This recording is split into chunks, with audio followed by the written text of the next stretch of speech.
All right, all right, all right. What up, what up?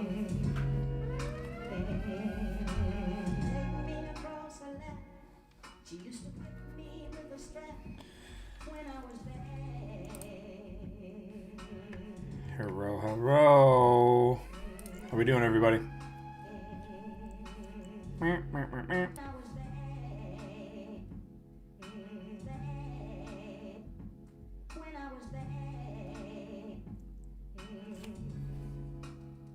Are we back? What up?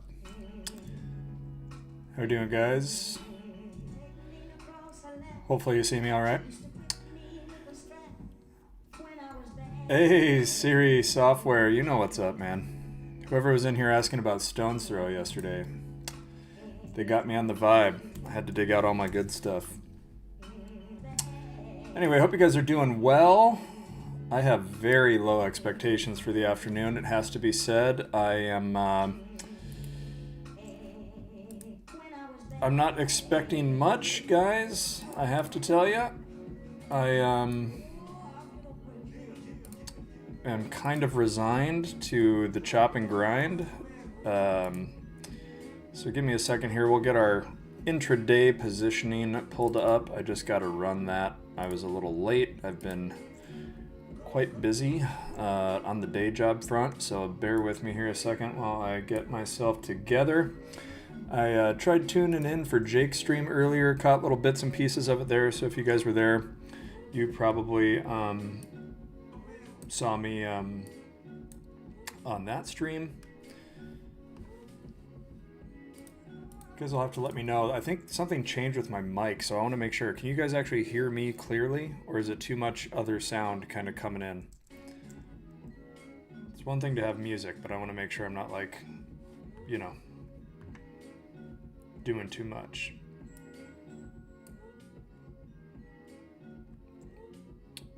All right.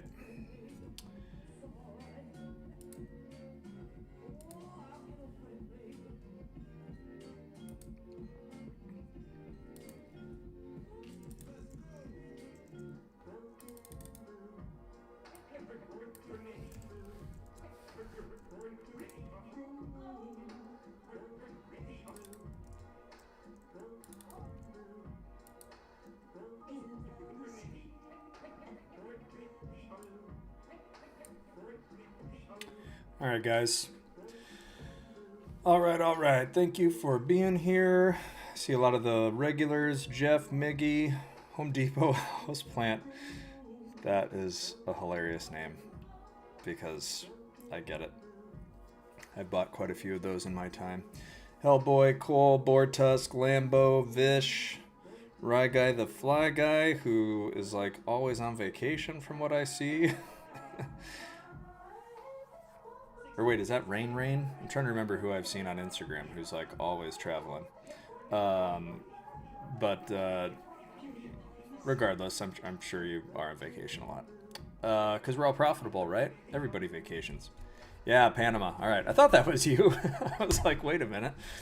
All right, guys, let's dive in. I don't know if you guys ever see my stuff on Instagram or not, but obviously last night I posted about kind of the overnight target and why I was expecting us to come down here.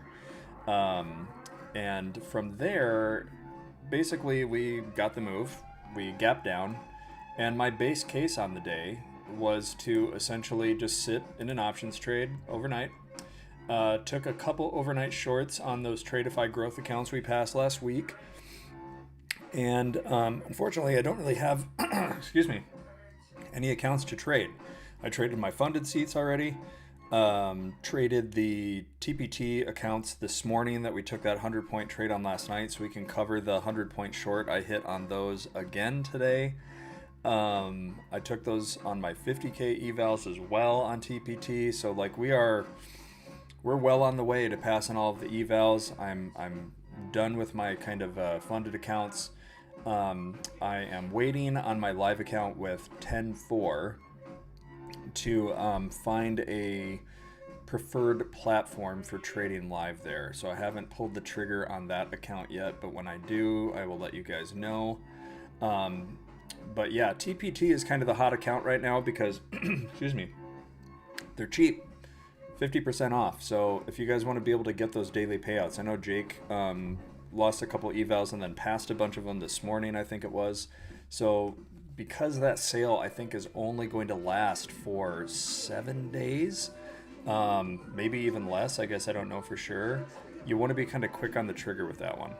So I would encourage you, if you want to try a daily payout prop, make sure to jump on that TPT sale. But for me, I am just kind of going to sit here and monitor things because the positioning hasn't changed from this morning too much, as you can see here.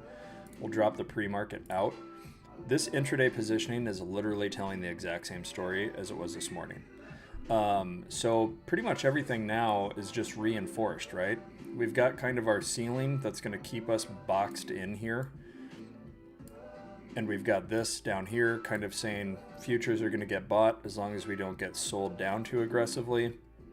So if we're going to go lower, guys, someone's going to have to take the wheel, right? Someone's going to have to come in here and shove us down to get this move lower from this morning, right? If we don't get somebody to come shove us in here to get down, we are in what's called a positive gamma environment, right? And a positive gamma environment essentially says, one of those work emails pops up where you're just like, oh shit, and then it's nothing. So we don't need to worry about that. But essentially, this positive gamma environment is what is slowing us down. So even though we see the potential to sell off and we see VIX kind of percolating a little bit, there's no real impetus to go lower. Someone's going to have to do the work. And if we do go lower, it's going to have a lot of resistance, right? So just this idea that every day we come in, even on a gap down day, and the straddle's only priced for like 20 something points, if you look at what the purple lines implied, that was the day's range. We haven't even flirted with those boundaries yet, have we? And right now, the range is basically these blue dot lines on my screen. It's still not pricing much of a range. What is it pricing us in? Basically, it's saying here's your ceiling and here's your floor. And unless you get through this, there isn't really any risk right now of getting sold any deeper, right? It's just getting sticky. So every day when we talk about these dynamics and where the probabilities are, you've got to know how to read that map and know how to execute. Where are market makers going to help me or hurt me? If I'm long and I think we're going to hold this low, if you're a volume person, right? Every volume trader I know has been talking about value area. So if you look and you look left, right?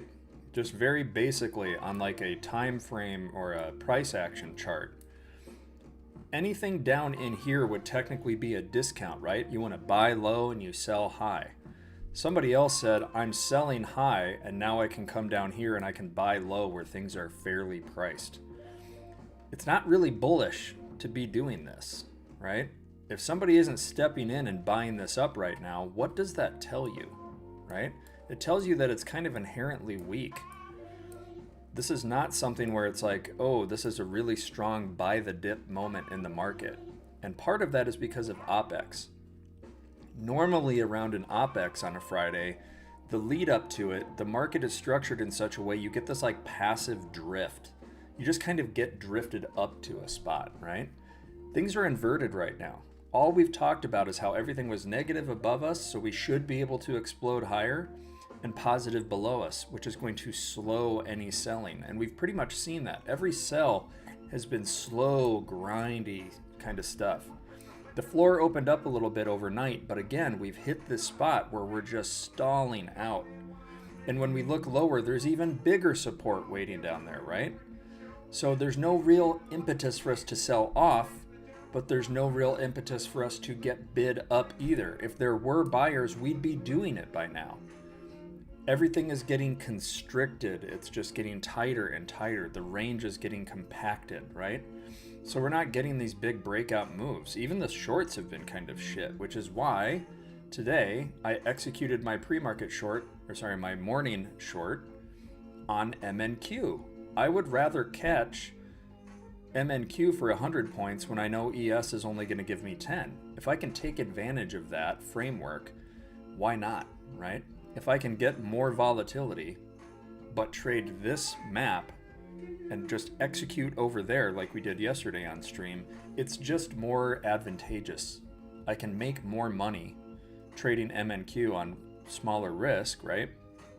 Or on NQ on tighter risk than I can just 10 points on ES. I'd rather double my profit, right? Than do that. So, yeah, I guess I'm not sure what else I can really cover with regards to that. But when you want to know why we don't tend to move, that's the long and short of it. We're in like a weird environment. And if you didn't have the positioning, you wouldn't be able to explain that, right? You'd just say, oh, we're consolidating. But why? There's no real risky thing left on the board. We've got NVIDIA earnings coming up. But this is where you kind of look at things and now you have that reason, you have that explainer. If positions of options that market makers are holding are kind of telling you where people are placing their bets in the market, you kind of know whether that bet is going to be profitable or not, right? Does the dealer position and their behavior, how many futures they have to buy and sell, reinforce that position or negate it a little bit? And I think that's what we've seen. Everything is kind of, you know, not to be an arrow guy, but when you look at the things on that very simple basis we talk about on these streams all the time, and if you're new, maybe this will make sense to you more than anything else. If we know where market makers are positioned, and it's very simply, they're either going to slow us down or help us move, and all of those positions are kind of pointing you to one place, that is why you get pinned. That is why the range gets tighter and tighter. What do these arrows show you? What do all of the positions kind of point you towards, right? They point you to a range of some kind. If I'm not over this, it's pointing me down to a place. If I'm not under this, it's pointing me up to a place, right? And I think if you guys know geometry or shapes at all, you can very obviously see where these places are. And we have largely been finding ourselves stuck inside of them, right? So right now, there's no market makers really buying me anywhere, right? They're keeping me afloat, but they're not buying me up and out of this range. Quite the opposite. They're actually selling me down. So this whole afternoon, I think we're going to get stuck inside of this little blob here. The pre-market structure, these kind of bubbles that I drew from the pre-market positioning, are still largely in place. We are bifurcated. We are split in two. We are either up or we are down, or you are right in the middle where the balance is. And where have we been all day long? Where are these arrows pointing? What do these ranges show us? We are stuck at the balance point. There's no real aggressiveness to break out. There's no real aggressiveness to break down. So if nobody's winning the fight, where are you going to go? Nowhere. You're going to go sideways, right? So this is one of those box days. You just kind of play the edges. And more likely than not, we're just going to get stuck right here. We're going to get pushed into this place unless we see someone coming in and shoving us somewhere else. Right now, there is none of that, right? And if somebody wanted to say, well, how can you say that from the pre-market? How were you able to know this last night? Right? If you guys saw that video I posted on Instagram, I said in the overnight session, right? We're going to go down to 7,700 SPX, 7,720 ES. How was I able to do that? Let's look at the positioning for the pre-market that I posted last night. If you can't get over this kind of resistance and turn it into market makers buying futures up to here, right? Just think about this very simply. If this is the fuel to make us go higher and we can't get over that spot, where did we reject? Let's look. Oh, weird. The very strike we knew market makers would start helping us. If we don't get over that, where does it point us to? Where market makers are going to buy? A little bit here, a little bit down here, and the most of it down here. Where did we stop along the way, guys? Took a little pit stop in here. Took a little pit stop right here, and then we started oscillating around here. Is it starting to make sense yet? If you don't think that this stuff matters in the overnight and the next day, I don't know what to tell you. Are you fucking blind? Hello? So, this is why last night I tuned into Ron G's stream. Right about here is when I made my Instagram post, or in the Discord, I think, technically. I was kind of gloating on Instagram as we got down here. But the whole idea was, if you're not able to sustain up here, you are likely going here with the pit stop here, but this is the ultimate target. I even said on my Instagram, I would expect a bounce as we move into this area, right? We should start moving more slowly as we get down here. Because the further you get into where market makers are buying, the slower you go. It doesn't mean you just bounce.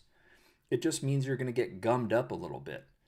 And is it any surprise that in the pre-market, we kind of got a lift and started chopping around? But where did we keep coming back to? Every rejection came back to where? It came back to the only spot we know they're going to be buying futures, right? Just soaking it up. So if you can read, if you can see shapes, if you know what these things mean, right? I'll draw it on the board for you guys. Let's do this.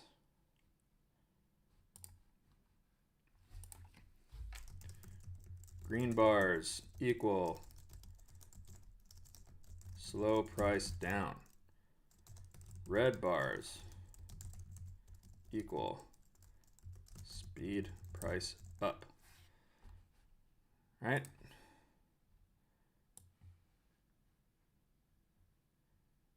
God, I hope we're not going to do this whole thing again.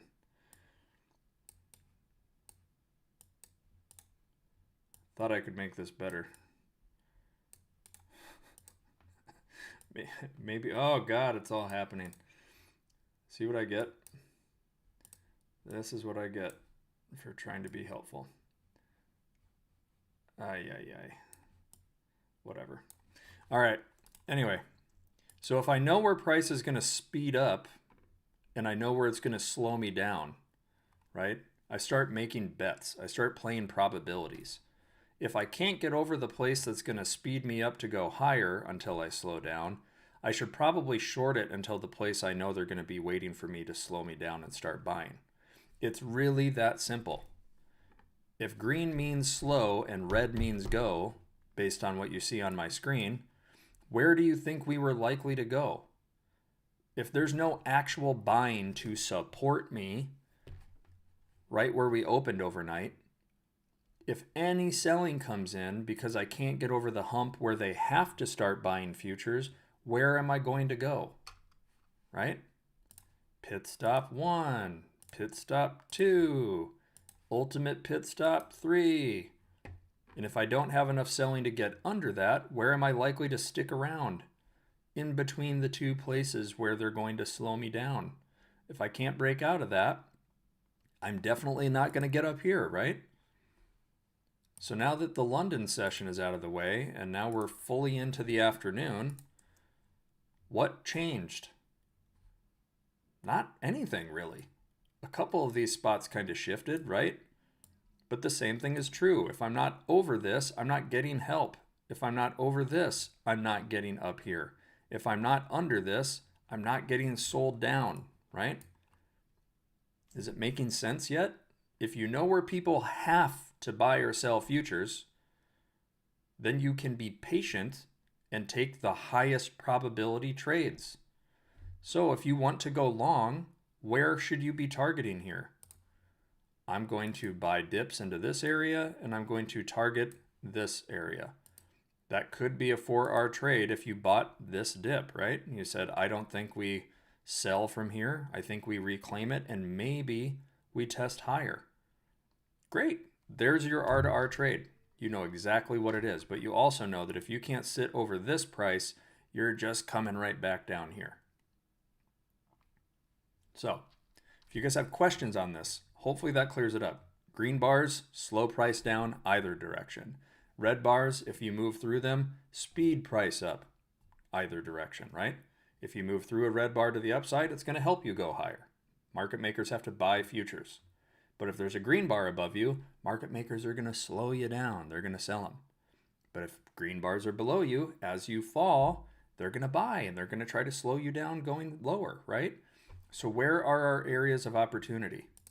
If I look at this to say I'm going to slow down here, but I'm not going to slow down too much until I get up here, right? Do I have anything in between that's going to speed me up and help me get up there, right? This is what you're looking for. You're looking for moving through these thin spots to get to the big one, the big resistance. My next biggest resistance, if I can get over this one, is here. But if I cover this one, I can go up here, right? Path of least resistance and whatnot.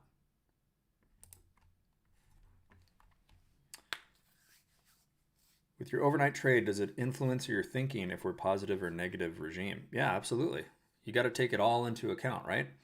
Because the one thing a lot of people get mixed up when they start trading this stuff or looking at it is the bars themselves, the positions that market makers are holding is gamma. It's not. Gamma is a broader thing. It's literally just the measure of speed, right? How much does price react and change as price moves up or down? One slows it down, one speeds it up, okay? These positions exist inside of that range, right? Because I'm not just buying futures based on today, I might be buying futures based on tomorrow or the day after that. So the biggest reaction of buying or selling futures from market makers comes the closer things get to expiring. So today is today. These positions are just today. So they're most influential today, right? But it doesn't mean that they're the only influence in the market. These are just reactions. This is why it's about being patient and observing price, right? Because you are banking on the probability or the highest probability outcome, okay? So if I'm waiting for price to get to a spot because I know something is going to happen there, I need to observe, is that reaction going to be stronger than whoever is trying to buy or sell in the market right now? Is it hurting the direction they're moving? And do I expect price to reverse and go here now because the active flow is weak and the market maker's flow is stronger, so that reaction is going to do something from here to here, right? So if I think there's a strong bid in the market, they have to prove their strength. If I think there's a strong sell in the market, they have to prove their strength to the downside. This position is a bunch of futures being bought. Until someone gets under it and actually continues to sell where market makers can sell them further, it's one of those things. It's like, prove it. If the market is really weak and there's a lot of selling, they should get help under this position, right? When we dipped under here, we should have gotten a lot of assistance. Market makers would have had to start turning and burning. They would have had to start selling a lot of futures, right? Hundreds of minis. ES should have gone lower in a hurry. And if it doesn't, put it in the old bank, right? Take it as a sign. If what I know should be happening should be amplified down here, and it's not happening, what does that tell you? Market makers won because there wasn't enough active people selling, right? Active always beats reactive, unless it's not active enough. It's not strong enough. Okay? This is why I call it a map. If you know the map of the day and you know where people have to do something because it's mappable, you can deploy risk in a higher probability framework, right? I can be extra patient. I can watch price in this place. Or I can place a bet and say, I don't think they've got enough gas in the tank to sell through this support. I'm going to go long here and I'm going to target the place where I know somebody is waiting to sell against it. Did I take this long? No. Right? I was too busy getting the stream started. But if I had, my risk would be very tight, right? It would be kind of like this. If you're going to prove that you can sell through this whole big, supportive position of futures being bought right in here, that's like a 5 or 6 point stop, let's say. But I think we could maybe go test up here. It's like a 3R trade, right? I just didn't take that one. Anyway, should I flip the record real quick? Let me go do that, and we'll get this back in order.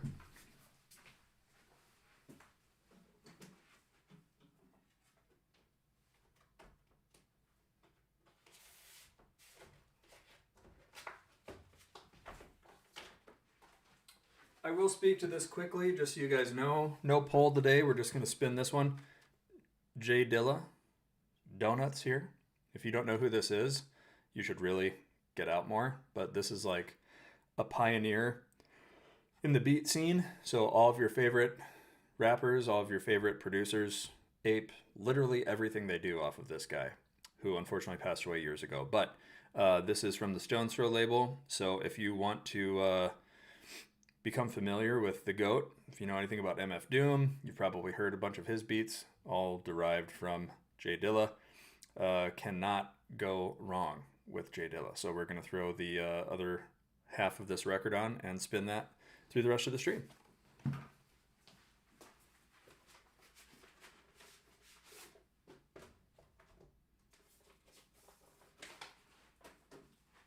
And let's just talk about how sexy that is. Huh? Look at that. Woo!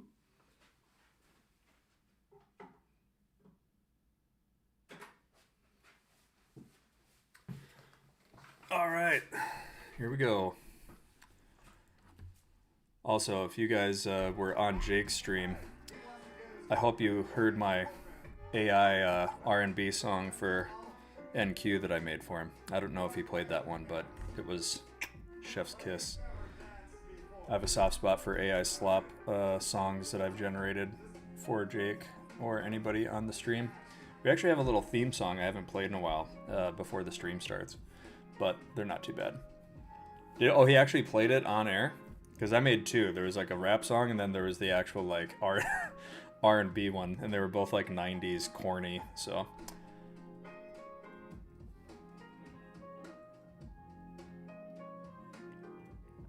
Oh, I saw that he played the one, but he said I need to change the beat to match up with the My Bitch beat. But I'm not all about that. I just do the most basic AI Suno generation. So I didn't buy the fly, actually, Randy, but who did is Zach in the chat. I believe Zach O is sitting in the 7700 fly. So good on him. I'm in a put spread on SPX. I caught a ton of futures trades. I shorted overnight. I shorted this morning on MNQ, so yeah, I'm happy. So if you guys want to see, we can go over my trades. You can see like what it looked like on MNQ,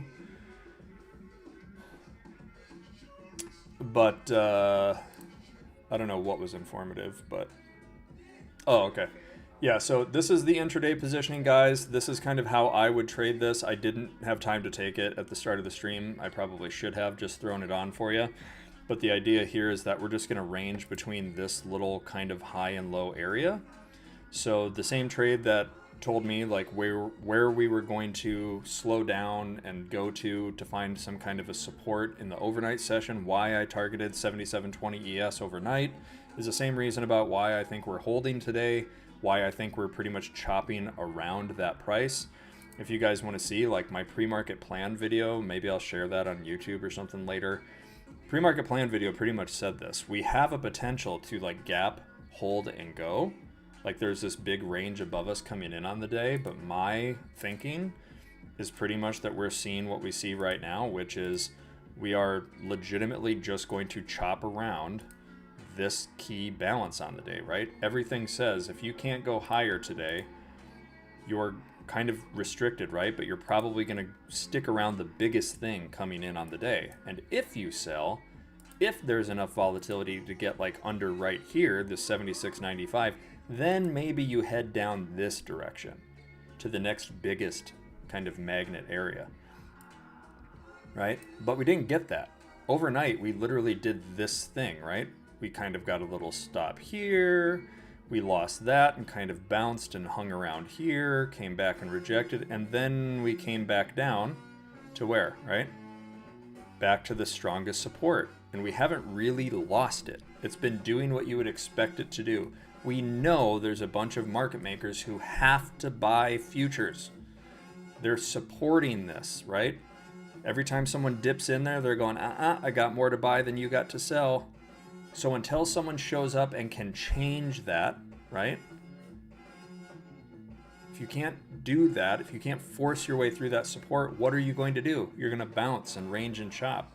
And if you don't have enough buying to actually break out of what you know is resisting you from above, you're not going to go anywhere, which is what we're doing right now, intraday.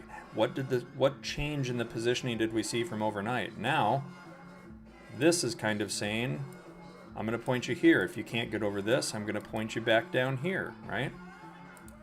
So, if you can't get below this, but you can't get over this, where are you going to go? Sideways.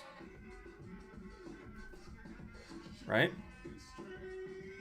Why are we going sideways? We just told you why. You have a rationale. You have the map. You know exactly what has to change and where, more importantly, to change that equation. And right now, it's not happening.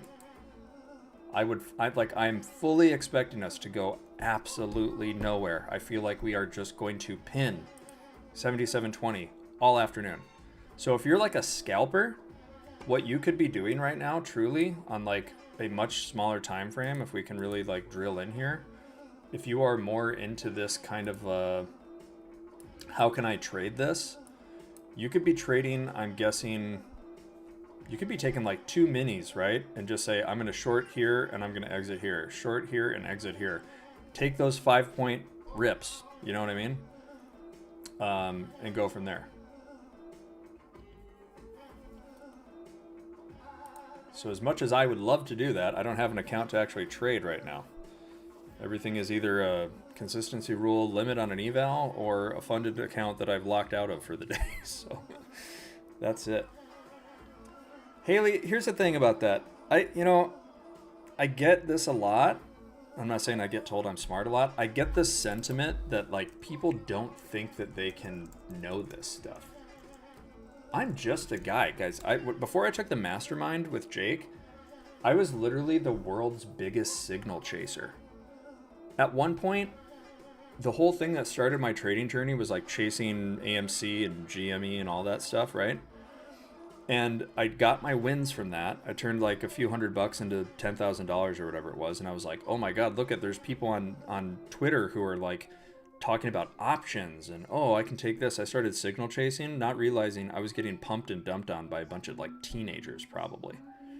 So then I went from one Discord to the other Discord to a Substack, back to this Discord. And then I found Jake. I'm like, you know what? This is simple. He's speaking something to me that's something I can pick up. Oh, that's why we trend. Oh, if this candle breaks here, then this implies it's going to go here. Oh, I can get that. Oh, there's a level I can watch. Oh, opening print. So I took that mastermind, and then I was like, this level didn't react today, but that one did. Why that one, not this one? And then I understood, oh, there's something else out there called Gamma. I wonder if I should look into that. Now that I have this level of understanding, I want to know more. So I went looking for it, right? It didn't mean that I'm some genius. It just means that I can read. And if you can think and you have a brain and you're able to trade price action, you can easily pick this other thing up. So I'm here to share that. So my whole thing is that like if I know that there's something mechanical that has to happen every day and I have access to it, whether I pay for it or not, why not use that? And that's what I'm here to talk about. So if you trade futures, it's for you. If you trade options, it's definitely for you, right? And this is applicable to anything that's out there, right? I execute it here in my way, but if you want to know more about what it is, we have classes for that. But the whole thing about like being on stream for free every day is to like let you see that there is somebody who trades like that out there. It's not the only way, right? But it's a hugely profitable and lucrative way to trade. And if you want some exposure to it, you can pick it up and learn it here, right? And it's really easy to see how effective it is. So like on futures, if I can trade on low risk and I can trade 4 micros on MNQ and catch 100 points because I know that there's a 10-point spot that is highly likely to be traversed on ES, I'd rather take that 100 points than the 10 points on ES, right? But if it's consistent and every day you see that happening, then you can see what happens when there's like a potential 20-point move on ES. And then I can capture 200 plus points on MNQ, or even more, like the other day. Turned 9 micros into $15,000 in a matter of 40 minutes. All of that stuff is not out of the norm. It's attainable for anybody. It's data that is publicly available. You can find it, right? So if you know how to read a map, if you know how to read price, and you combine those two things, you too can trade like that. That's the whole point of this live stream hour, is to go over that framework, right? Jake trades his way, primarily price action, bar to bar, trading from level to level. Like, the win rate oscillates, but the winners are always bigger than the losers. So Jake can capture a 30,000K day and lose 10K the next day, and then capture another 15,000. He's always going to come out ahead in the long run, right? He's willing to put risk on in a way that you might not. So if you want some more manageable risk, there are other ways to do that than candlesticks, right? You can use something like what I use, where it's probabilities based on a mechanical thing.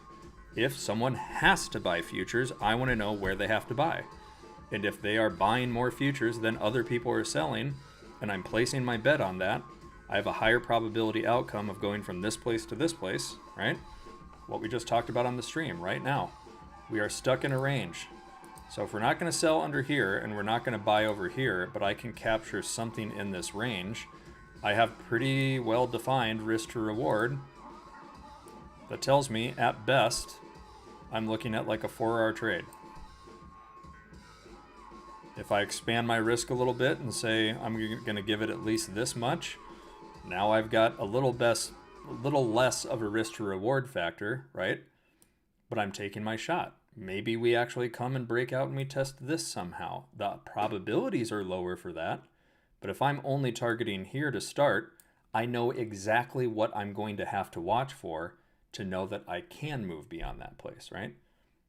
That's the whole point of this structure.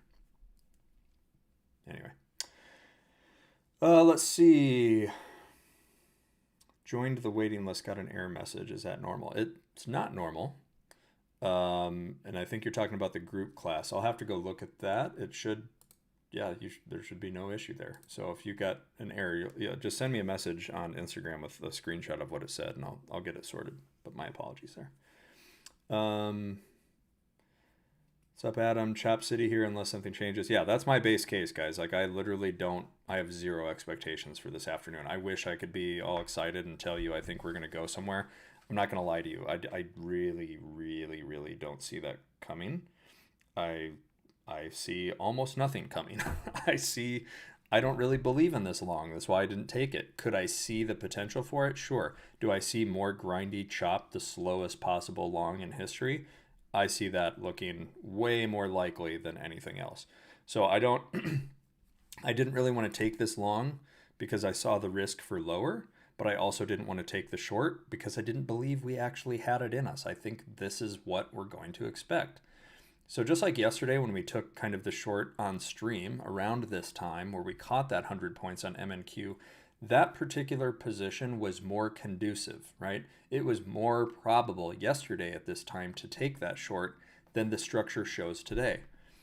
Had we been testing up here right now, I don't believe we're breaking out. So I would wait for a short. And if I was going to take a short today, I would be looking for maybe something like this. If we test up here, I think we're still going to come back down here anyway.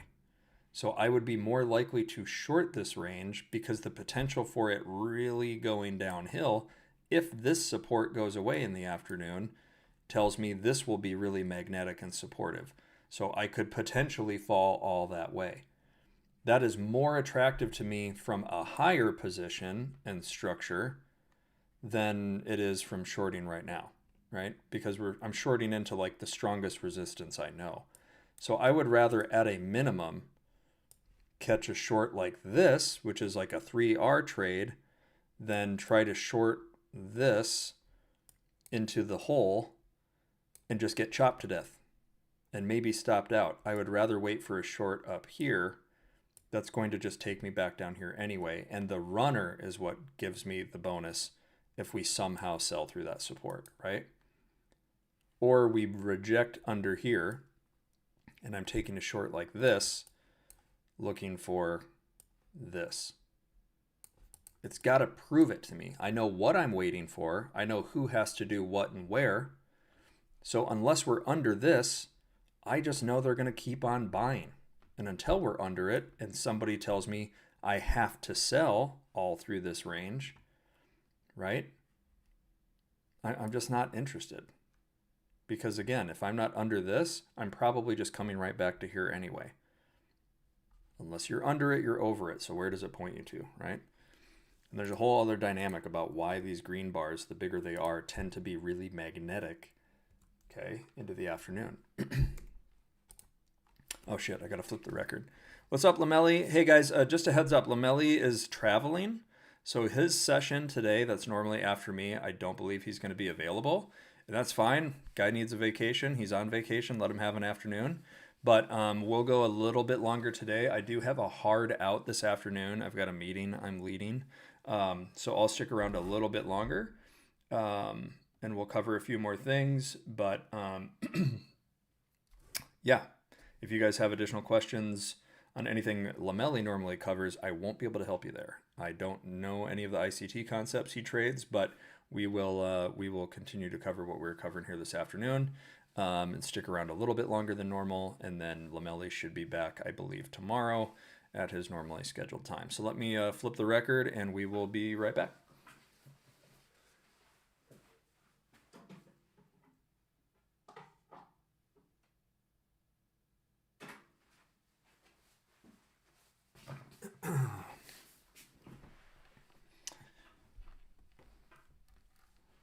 What's up?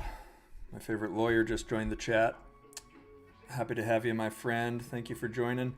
What is the indicator that you use? Eski, this is not an indicator that is for sale or anything. This is something I built with Claude really simply. It actually pulls in data from a third-party service, and all it represents is, are market makers long or short?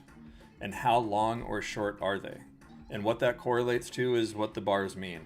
If there's green bars, it means as price approaches those areas, market makers are going to sell if it's over us and buy if it's below us. But if we approach a red bar, if we move through it, the market makers are going to help whatever direction we're moving. They're going to have to turn and burn, right?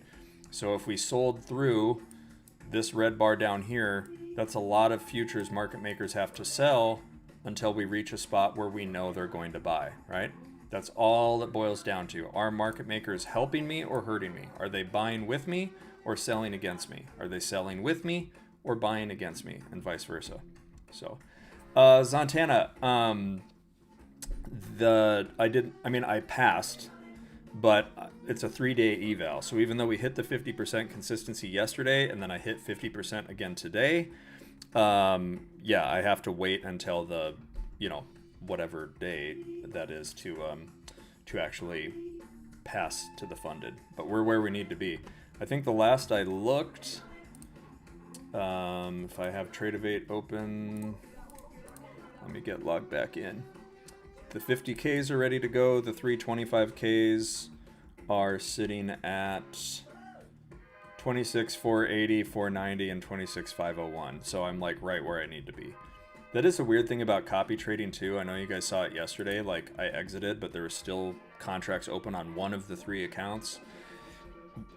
I'm not the world's best copy trader. I run into weird shit on Tradeovate like that all the time. So close enough. I just set the little 750, daily profit thing, and most of the time it executes on each account slightly differently, even with the copy trading. So it is what it is. The discount code I am waiting on. There is some paperwork. The legalese has to get squared away. They have terms that I have to adhere to get access to that discount code for VS3D, but I promise as soon as I get it, I will share it with you guys. What is the third-party resource I use? Haley, it is VS3D. So you can sign up for a 7-day free trial with them if you want to dabble.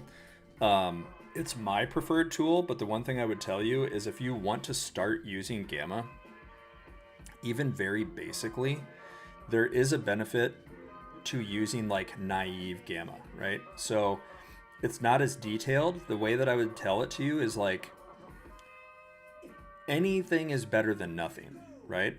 So let's say right now you've got some levels on your screen. You're like, let's get rid of my indicator, okay? And we're going to go to like a daily chart, and we're going to look at a daily chart. We're going to get rid of all my drawings. Okay, we're going to really zoom in here. If you're looking at this structure on the daily, you're sitting there going, damn, dude, it looked like we were going to keep breaking out. But if you're like a break and retest person, you're probably drawing a line here, and you were probably drawing a line at prior lows the last few days, right? Whatever the case may be. And if you had that level there, and then you used any gamma service at all, and they told you, hey, there's a big gamma concentration at 7720 ES, right? Then you'd be looking at that going, okay, because I have a level there, and a level here, and a level here, and a level here, presumably, okay? But you came in on the day and you also had a gamma level of some size, and it just told you, hey, there's a lot of gamma concentrated here. That gives you more confidence in this level than it did in this one right above us that had no real gamma concentration, right? That is kind of the whole thing about, like, even if you use the really cheap basic services, you now have more information than the guy who just drew a line there, right? That line is more influential than this one. I know I should be extra cautious as we get there. I don't know what it means from a do they have to buy or do they have to sell at this spot. That's what the service that I use that I pay more money for to get more data tells me, right? So I have more edge. But even if you want to get started and have more edge in what you're doing currently, I would encourage you to seek that out. You can pay $50 a month for some of those services, right? But if you're looking at this from just a pure price action standpoint and want to understand, like, to my level, why did we reject here? Why did we hold here? Why did we chop there? Why did we gap down, but we stopped when we got to this place? Once I put my chart over this and I show you my indicator for today, right, you're able to see in the pre-market or overnight, why did we reject from here and move all the way down to here, and then in the pre-market or early part of the day, kept bouncing off of this area where things were mostly supportive, right? And now, intraday, how much of those positions changed? Not really. Everything is still telling you we're probably going to go slow in this area and get stuck in here, and the only thing that's going to sell us off is if somebody shoves us under there, right? More edge. More data is always more edge in this case. So VS3D, this is a good question. They are only SPX and VIX. There is no other options data. There is no way to get that data from Oprah currently, or from SIBO, in my understanding, if it's dealer tagged or not, where it's cheap, right? Just to get access to the information they have is like $10,000, right? So for you to pay $300 a month to a service like that, that's just the trade-off, right? So most services out there that use naive gamma on SPX are doing the same thing on SPY or Tesla or NVIDIA, whatever the thing is, right? But you're making some informed decisions. You have an edge even on those individual tickers with the naive service to say, like, oh, here's how much buying or selling on that thing is going to happen. So would it be advantageous from like a single stock futures perspective to know where the gamma is on those individual names if people are going to start hedging futures on the single names against the options positions that exist, just like market makers do with SPX and ES? Yeah, I think that's probably better than nothing, right? So something to consider for sure. Tomorrow night it'll be 9 p.m. Eastern, so 8 o'clock Central Time, Jeff. So people on FinTwitch showing heat maps for daily gamma positions with king nodes is naive. Yes. If they have anything talking about a HVL or zero gamma or call wall and put wall, that's all naive gamma. They're operating with less information. I'm the guy you helped with doing my own indicator. It's excellent. Got a chance to use it in part of yesterday. It's all rules based now and you love it. Love to hear it, man. Zero date specifically, yep. Zero date is always going to be the most influential thing when it comes to gamma, right? Because the stronger the influence, the closer it is to expiring. So the more futures are going to be bought and sold relative to the thing that is expiring, right? It's all local. So the closer you are to something and the bigger it is, the stronger it gets, the less time there is. So the whole point, and I think I've done this before, so if you guys are new, I'll just pause and reintroduce myself. I do see there's a higher count of people watching now. So my name is Mitch. I am the kind of gamma geek of the Reg Trades Network hosts. I trade market maker positioning and knowing where they have to buy or sell futures to inform my trading decisions. So in this case, we are looking at today's price action, and I look at three things. I look at pre-market, I wait for the London session to close at this blue bar, right? So we'll say London close, and then I look at the New York close, and I basically think we're running a race.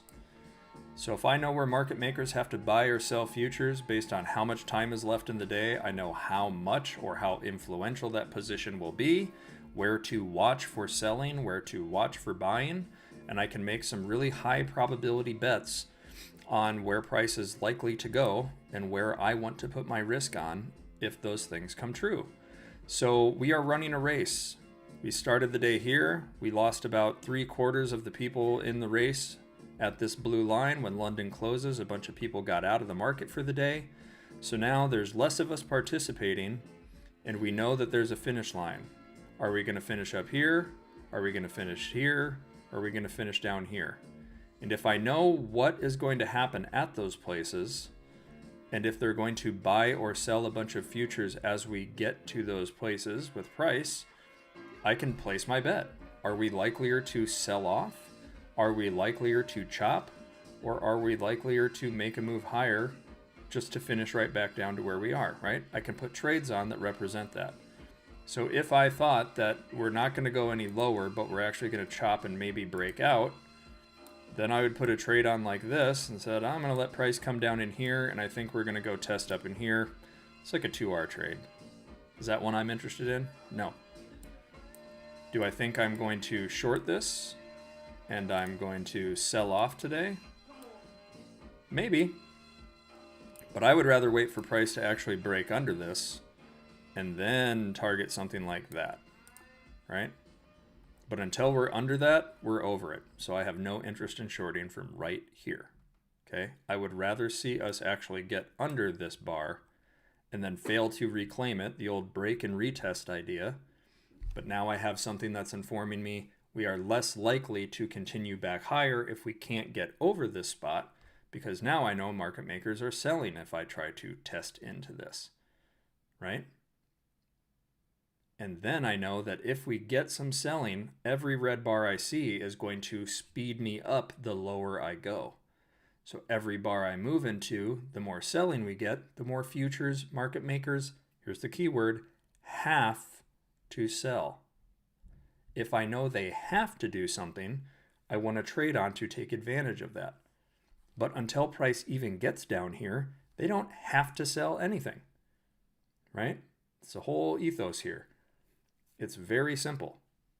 I have to see it happen to place the bet and inform the next decision, right? You said the data you get shows buying and selling from dealers, which is negative. Jim Bob, there's only so much I can get into detail with here, and I'm trying to keep it really high level, right? Most people here are just very basic, like I trade futures or I only know up and down. I'm adding another layer to it, and I don't want to speak at you in a way that is confusing. Like I think I'm dumbing it down, right? I think I'm making it super digestible and simple. But if you want kind of the real total package, that's why I have the group classes, right? That's why I have more information. You get some material to take home and read. I mean, you're probably already home to download and read, whatever you want to say. But that is the point of that. I'm not going to gum up this stream just talking at length about like the hard math of this. So depending on how you come to it, how you learn it, some people get the shapes right away, right? They get it. If I'm not under something, I'm over it. So if I'm not under this big spot, and I know that the longer I'm over it, the more futures market makers have to buy, and I'm over this spot where I know they're already buying, what am I likely to not get back under? That strike. if I know that market makers are going to sell if I'm not over this position, and I know they're also going to sell if I'm not over this position, I'm probably going to get stuck around the one place that I know they're buying for sure. So if I'm not under this, I'm over it, which means they're buying futures. If I'm not under this, I'm over it, which means they're buying futures. If I'm not over this, I'm under it, which means they're selling futures. So where do those two things meet, and why are we chopping in a tight range for hours at a time? Does that make sense?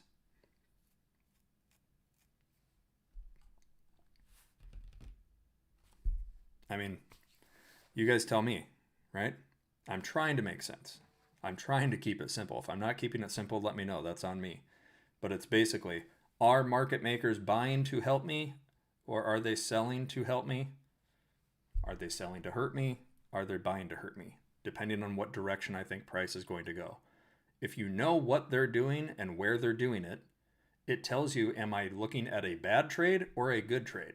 Very quickly, right? So right now, why am I not interested in taking a trade? I think these arrows on the screen should tell you enough, right? There's nothing attractive to me right now. There is no good risk to reward. We are in an expected, tight, shitty range. This was literally my base case, pre-market plan. If you're in the Discord, go watch that video, right? If we don't break up, we probably come down here. If we don't get enough selling pressure early, we are not losing this spot. We are probably going to get stuck and chop.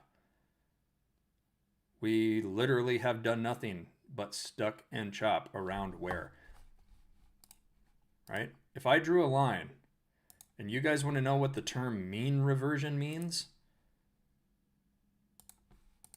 Hello? We break above it. We touch it. We break below it. We come back. We keep coming back to where? At least you can explain why we keep coming back there. Right?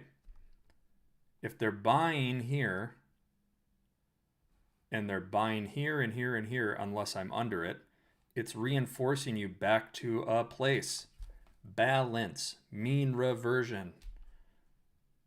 The market doesn't have enough juice to get through all this selling. They don't have enough juice to get through all this buying. We find ourselves in the middle of those two things. There is no volatility, right? There's no real risk. So we don't go anywhere. No one's winning that fight. Zontana, can you trade overnight? We just talked about this. Overnight positions coming into the day. Go look at my Instagram. Go look at the Discord post. Literally said, short, downside target for the night, 77.20 ES. As we work into this range right here, we could bounce, and we bounced. But we should go slower on the way down. We came down. Where did we kind of fight? Where did we consolidate and bounce from a couple times? Where you know they're buying. Where you know they're buying, right? We bounced. We consolidated. We broke under it. We bounced where they're buying. We came back up to where they're now selling. We sold down to where they're buying, but we pushed through. And then we bounced from where they're buying the strongest. Back up and through, and then down. And what have we done? I mean, Jesus Christ. Not at you. I'm not talking at you like I'm upset. I'm just saying, like, I don't know how to explain this any easier, guys. It's like a map. I said it last night. If you have a map in front of you, yes, you can go this direction. Yes, you can go that direction. But depending on where we are and what we know, which one is the easier path? I want to go where the path of least resistance is. And if something shows me that is no longer happening, I already know where the other path is. I can put a trade on for that. So even if you missed the overnight short, every dip into this area this morning, you could have taken a really cheap long. I guarantee you, someone was on the other side of the short that I took this morning on MNQ for 100 points. They caught the 100-point bounce. If they had this data, they knew, hey, if we dip into here and I see it holding, like let's go to like a 2-minute chart. Okay? The short that I took was literally right here. This was my short on ES. This 10 points or whatever it was, I forget. But if somebody was watching that going, okay, I'm going to take a bounce from here, or I'm going to wait for price to like move into this area, whatever you want to say, right? In the morning, this dip, this dip, this dip, you could have scalped that on NQ for God knows how many points. Okay? Because you knew there was something that was probably going to hold. Look at that. 1 tap, 2 tap, 3 taps, 4, 5. But every one of those bounces got you at least 10 to 15 points. Like, what else do you want to see? Let's go to NQ. Let's just go look. Maybe a little less clear, and that's why the NQ short was easier, because it was relatively weaker. But the idea would be, even then, that first dip, how many points is that? Well over 100 points. The next one, oh, is ES holding over there? Okay, all along there again. Another 100 points. Like, man, I don't know what to tell you. It's just that simple. The structure wins. The positioning matters. Because it's mappable, it means it's tradable. If you know it's going to happen, you can put a trade on for it. Is the CVE what CVE indicator? CVE. To be frank, you're dirty. You're nasty. There is no CVE indicator. It's not cumulative volume. It's market maker positioning, my dude. So if that's what you're calling it, I mean, you can keep calling it that. All right. Time for a new record, yes? You guys want to stick around? I'll stick around for about another hour here. So give me 1 second.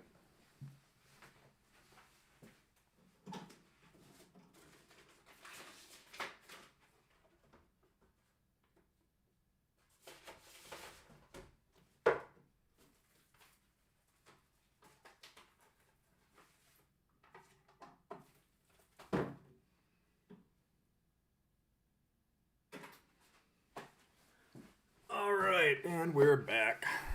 I put on something a little different. This is Real Estate, kind of a guitar-based band. So if you guys are familiar with that, you might enjoy this. If not, too bad. What would be a platform to start an experiment with Gamma in your opinion? Appreciate you explaining this stuff.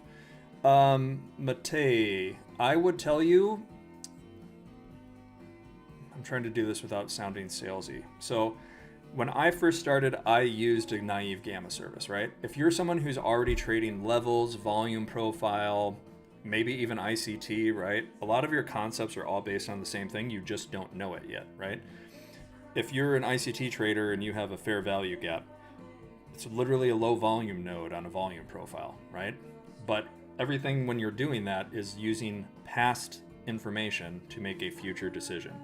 So even if you're using a naive GEX service and you're being told like, hey, there's a heavy concentration of something somewhere, it's because just like for me, it is there. It's demonstrably true. It's not past, it is current and future. There isn't, if it's mappable, it's mechanical, right? If it's mappable, it's actionable. Something is going to happen there, okay? It's just how much or how little. So when you're using a naive GEX platform, you're just using less information, but it's still more than somebody else has. So you can use a quant data, a unusual whales periscope, I don't know, whatever the services are. There's so many out there now because AI has made it possible to build a platform like that. It's just how much do you trust the person. So Mentor Q is another one some people use, right? So if you're someone who trades single names, and you want to start doing this on the future standpoint, you can use those naive services. And if you have those levels, if you have a volume profile, if you have a rake level, if you have an ICT box or whatever they're called, right? You can at least know, well, there's Gamma there. So I'm going to pay extra close attention to this one, but I don't care about that one. That's how I would use it if I were starting again, right? If I wanted to keep my cost low, those monthly subs are like $50 to $70 a month. Those are very affordable, right? Like even for me, the reason why I pay for VS3D, even though it's $299 a month, is because that's like a 5-point trade on ES, right? It's whatever. So if you're still struggling to be profitable, maybe that's a bridge too far for you. But if you're making an investment in yourself to better your trading and get more edge, it's just the cost of doing business, baby, you know? So you have to make a decision, but that's what I would tell you. So the software, again, I use is VS3D. I really hope very soon, guys, we can get you a discount on that. Yeah. And again, Mate, if you want more information, again, I don't want to sound salesy. I'm not trying to push you guys to do anything you don't want to do. But if you want to know more about how I do it, we have a group class tomorrow night at 8 p.m. where we delve into like the what behind the why, right? Like if price moves this way, why is it moving this way? And what is the thing that helped it move that direction, right? That we know is there. The one thing we can't account for is what are other people doing? What are the active participants in the market doing, right? I can't account for them. What I can account for is who I know is sitting somewhere to the tune of billions of dollars, which equals X amount of minis on NQ or ES that have to be traded. So if I can be patient and I can observe, I think I've heard Lomeli, whose hour we're working into now. So if you guys are here looking for Lomeli, he is not going to be here today. My apologies. He is traveling. I think he was watching a little bit ago, so maybe he'll give us another shout out. But one thing I have heard him talk about is that he treats things like he is an observer, like he's an observer of price. Okay, so if you're already attuned to that and you're patient, or you have a problem with being impatient, and you just want to wait to monitor and see where things have a known trader waiting there, right? Like there is someone who is going to sit there and execute minis. Then you can be like, okay, am I seeing what I would expect? If I'm bullish, am I seeing us hold here? Am I willing to put risk on here? Where would I go? Where would I target until I know there's somebody waiting to sell against me, right? I just want to capture that range. So if I want to capture that 10 points on ES, then I can go execute on MNQ, and maybe it's more like 80 to 100 points. You make your decision, right? It's a business decision. How much risk do you want to put on? How do you want to put it on? And for how much? Like from where to where? But the benefit of this, and I will say I saw a comment there, new trend. I've been doing this for 2.5 years. I started on a naive service, okay? I graduated to a better product, but it also meant more information I had to master, okay? But it's always been there. People think that gamma trading and order flow is like a new thing. This has been around for decades. This is the backbone of the market, whether you want to admit it or not. When I first took the rake trades course, there's a whole section in there about the Greeks, because that course was more tailored to options at the time, right? Most of us found Jake trading options.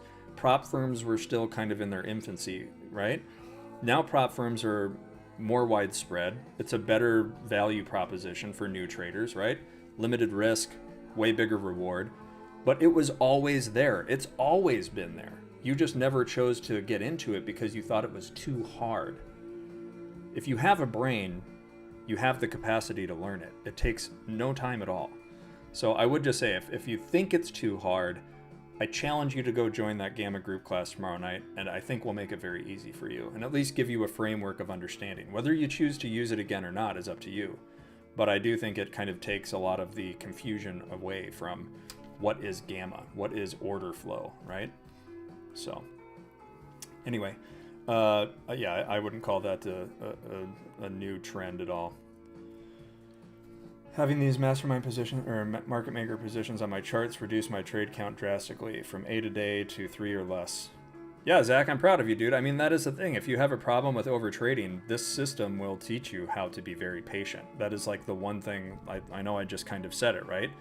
If you can eliminate FOMO, because if you observe something, just like me last night, right? Why did I think last night 7720 ES was where my downside target was? Because I knew something was there. I knew something was sitting there, right? How did I call that trade out? How did I say I'm short targeting 7720 ES, 7700 SPX as my downside target when we were up here? How? And if I missed that trade, could I be patient this morning to try to long from it? Or, like me, I waited for a rejection near an area I knew would be a rejection area. And then I took my short and I knew where to take my profit. Any runners could maybe go, but I knew the highest probability was that I would get stopped from a further downside move as we approach this area. How many candles did we see? 1, 2, 3. I mean, right? If we go back to like a 10-minute chart even. That morning short, pre-market, overnight, why did we keep bouncing at that spot? Yesterday's stream, live, we caught that MNQ trade. Why did we take our exit yesterday? Right here. Because the probability of chopping and grinding is just like what we're seeing today. I can hold the runner, but shouldn't I secure most of my profit at the very place where I know someone is going to be buying if I'm short, right? I can manage my risk better, but more importantly, I can be patient. If I miss the short, I know where I can go long. We've talked about this on stream many times, right? I'm already short, but if I wanted to go long, I can take it long on NQ instead because I was short ES. So I'm trading the same data.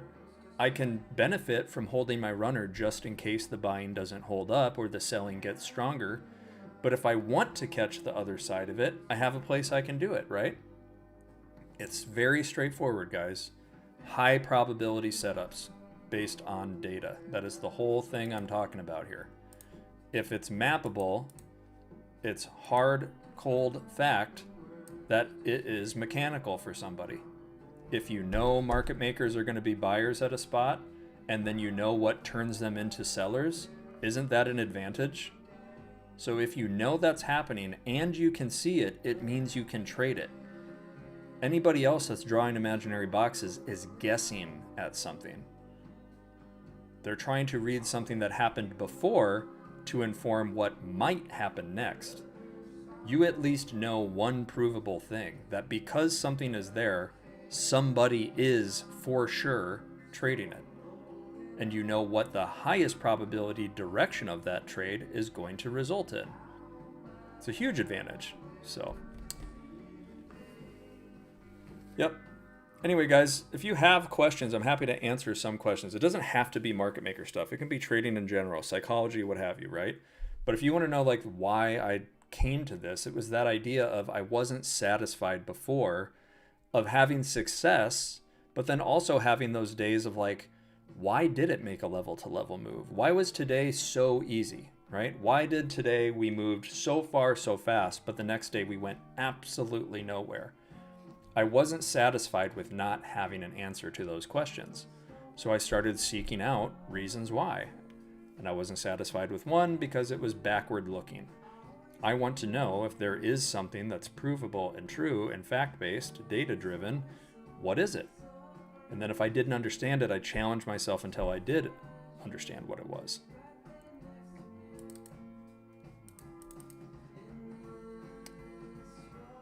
I wouldn't call them order blocks at all. I would just call them contractual obligations. Yeah, Homage, that's what when I trade the overnight, I trade it on the next day's structure, right? Because that's the most influential thing. But as things shift, right, and people come and go in the market, they enter and exit positions, active flow is trading or not trading over a certain time frame, those positions change. So like that's what we're looking at.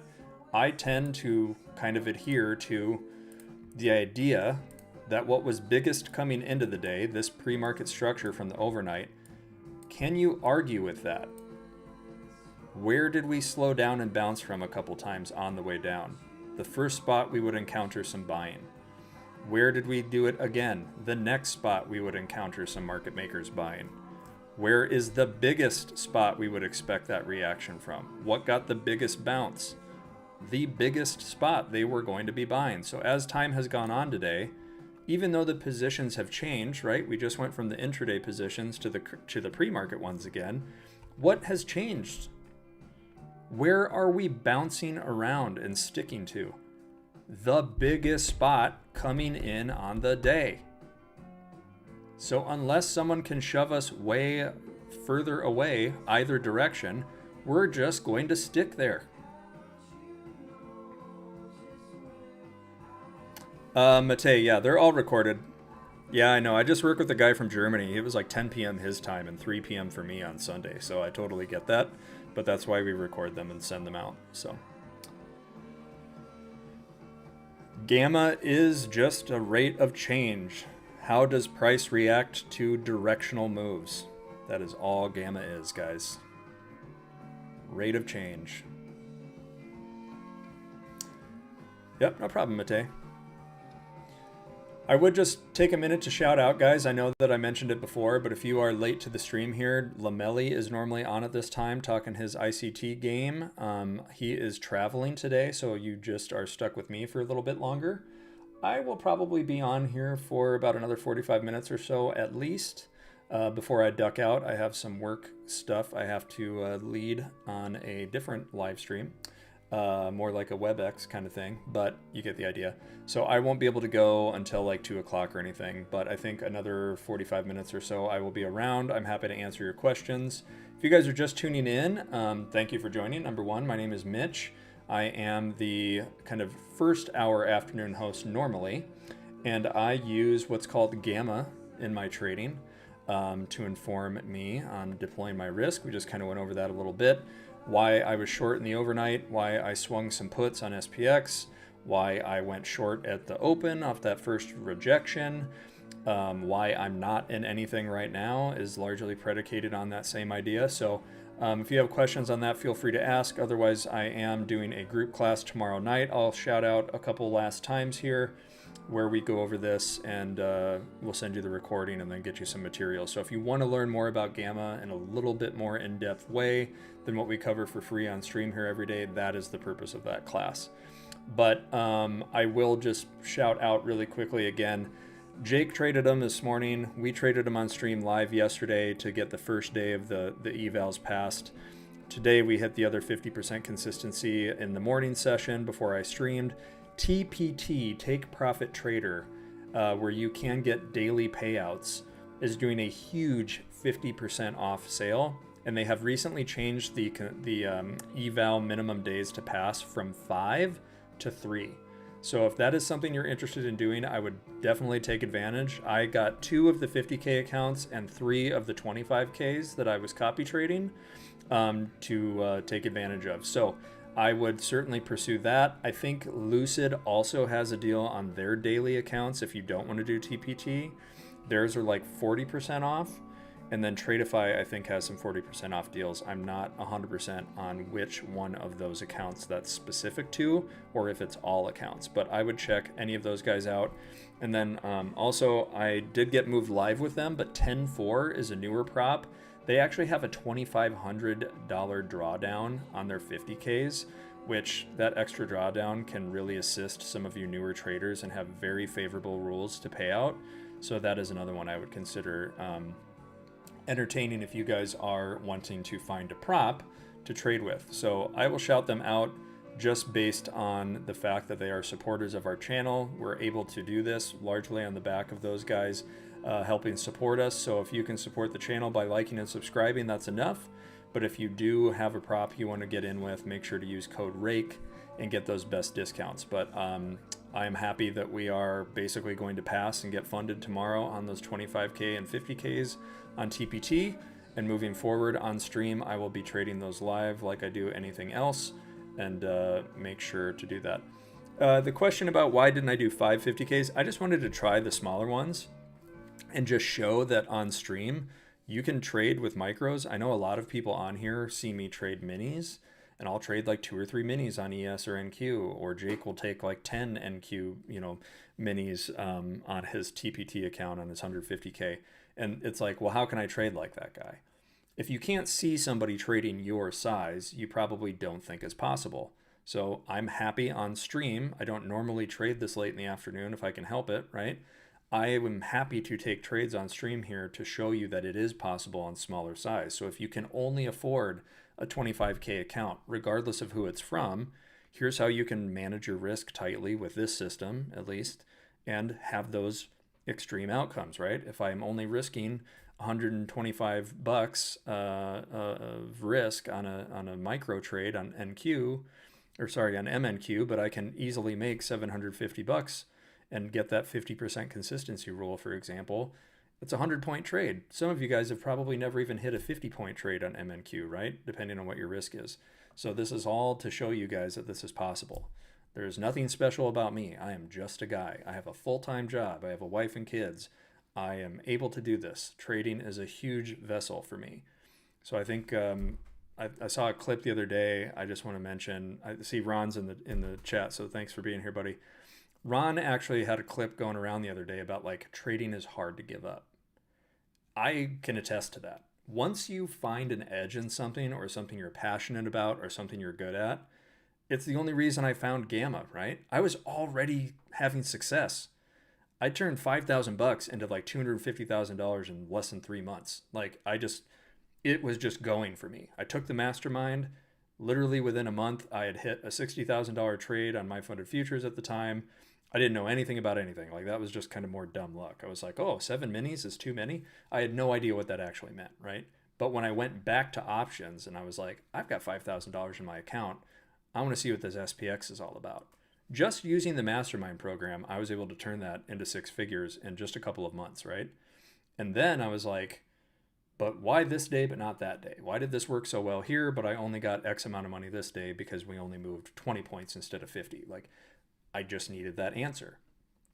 But I attribute a lot of that to the fact that once you get into trading, you just want to know more. You want to be better. You want to expand your edge. And once you know it's a skill and you've proven it to yourself that it is a skill and that it's repeatable, it's so hard to cut that cord. Like my problem is I'm like Jake. I'm out with my dogs sitting by a pond last night next to my wife, and I'm like tuning into YouTube, listening to Ron, and I'm like chatting with him. And I'm like, oh my God, I'm going to take a trade. And then I'm in this trade, and then I'm in another trade. And then I wake up and it's 3 a.m. and I got to take a leak. And I'm like, yeah, fuck yeah, I'm winning. That feeling is just like so hard to get rid of. But you also, for me, my problem is finding a balance. When do you turn it off? Like, when do you actually stop trading? And that's what Jake's really great about. Jake is just like living his life and doing whatever. And when he's done in the morning, he's pretty much done all day. So obviously I'm streaming now and I'm trading now, but like I have a full-time job. I can't trade all day, but there's times where I'll be on a call and I'll be like, oh shit. Oh, that looks like a really good trade. So you have to find that balance, but there's something addicting about it, especially once you've kind of seen that there's a repeatable process you can follow to continue being profitable. And if you're not quite profitable, the thing that's keeping you around is just like someone who golfs. They suck and then they hit that one shot and they pure an iron and they're like never giving it up, right? That's why there's handicaps. I'm a 20 handicap golfer, but I'm not. But I'm just saying, like, that is the draw, right? You have that one hit that keeps you coming back. And with trading, as long as you can actually give yourself a framework that's repeatable and manage your risk, there's no reason why you can't keep coming back to the well. So it's allowed me a lot of freedom in my life I otherwise would not have had. So I am eternally grateful to the mastermind program and Jake. I've said that on the stream I don't know how many times, but just thinking about Ron's clip the other day just made me want to speak my piece to that. So, whew, a lot of ranting, guys. My God. Your indicator, does gamma mean price acceleration and velocity? There's a whole thing about that, Esky. Again, I'm not going to push you to the group class, but like that's what we go over. What is gamma? What is volatility? How do these things dovetail? That is kind of the idea. Very simply put, if you know where price is going to slow down and you know what's going to make it speed up, and you just say, like, if I'm a futures trader and I want things to go up and I'm bullish, where are the places on the chart that are going to help me do that? What one place in particular do I have to get over to get that assistance to move further and faster, right? And can I know coming into the day we are less likely to move very far or very quickly because positionally I'm getting constricted. We are range bound. Hello, have you seen today? Right? Coming in on the day. Could I see potential to break out? Yes. Did I know where we had to break out from unless we come right back to the middle? Both directions? Yes. Right? So I really would challenge you. Somebody go watch the fucking Discord pre-market plan, and I challenge you to find me not calling this potential out. I say this every day on stream, so I'm probably patting myself on the back too often, but once you have a map and you know how to read it, it's really hard to not like gloat a little bit and then want to share it with people. Like, you can do this too. And that's why we're here. That's why we're talking about it. So let's see here. Trying to link 10-4 with TradingView for like 30 minutes. Monzo, there is some weird stuff with TradingView, I will say, and I know they're looking at other platforms to leverage. I would just say stick with them. I think they're going to be great. Like I said, I got moved live with them.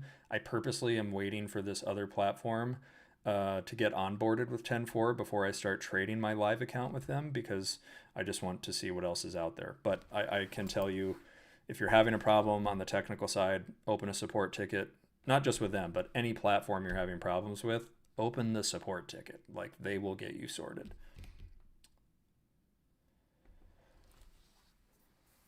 All right, Mate, we'll see you there, my man, or lady, whatever it is you are or identify with. All right, guys, let me flip the record over.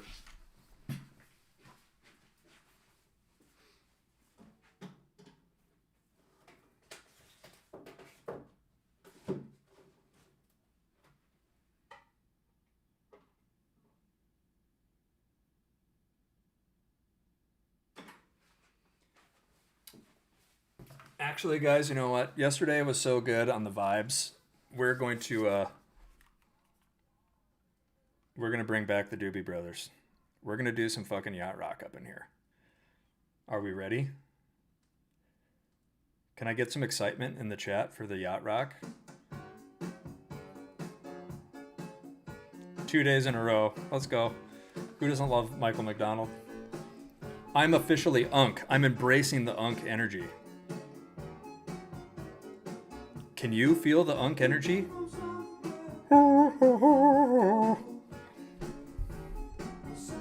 Let's go.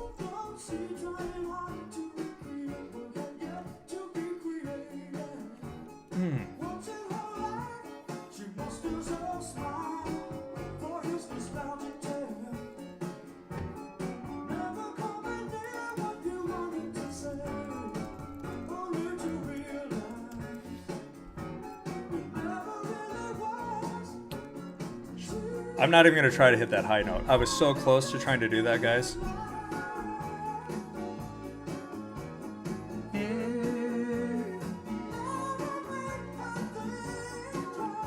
All right, we'll turn it down a little bit. As fun as that is, it's like I feel like I'm yelling into the microphone when it happens, so. But I just felt like I needed some energy. How do I deal with the offset of SPX? It's 20 points. I mean, it is what it is. Let's see. Trading MNQ with ES levels is so good. I concur. The company I use, Roa Trades, is VS3D. So stay tuned. We're going to get an affiliate code for you guys there so we can get you a discount for a few months with VS3D. When I have that, I will announce it both here and on the Instagram and to the WAP members. So stay tuned on that one. Just got to get through the P's and Q's. Any particular time frame I trade? No. I am not beholden to any time frame. I am more watching as we arrive at those areas. I don't really care about time frame. I'm just looking for points, my dude. But whatever time frame you use, I think it's pretty obvious that it's more about a spot as opposed to any particular time frame. Just looking for the reactions. The more time you give it, the more of a conclusion you can draw, right? But again, I'm like, nothing has fundamentally changed from a positioning standpoint, right? So like for me, I don't know. Could we go lower from here? Yeah. And then if we do go lower from here, then I'm looking for like that acceleration to tell me that we're going to go much lower. Okay. So I just tend to think that even if we dip under here, unless somebody really decides to like shove it out, we're just going to keep stuck to this spot. I will never take the credit side, Chris. I will always go debit side from the options standpoint.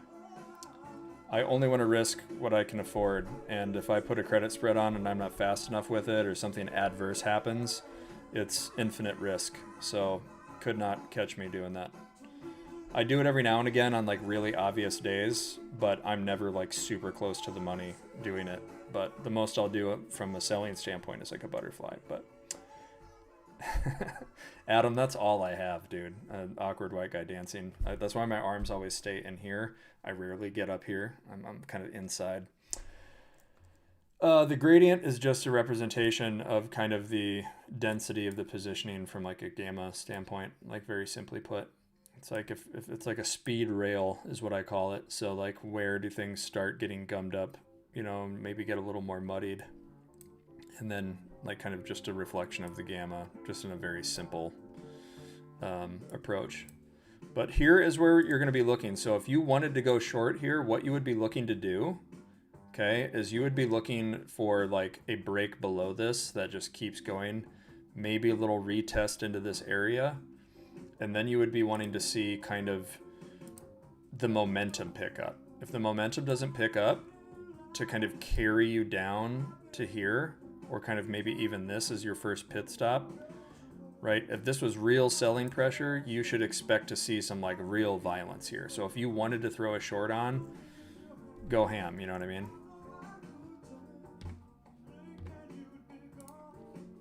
So give me a second here, guys. Let me see if I can do something. Like if I'm sure if it was NQ right now, NQ is probably going to be more violent for it. You could maybe do something like that, but it is kind of appealing to me slightly.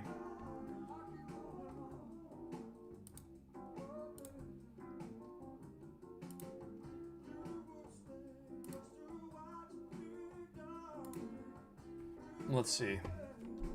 Like I said, I'm not expecting it to actually happen, but we'll do this.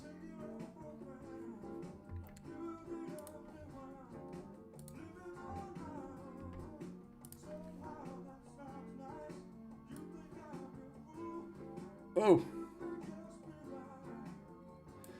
Sorry guys, I'm trying to figure out how to do this.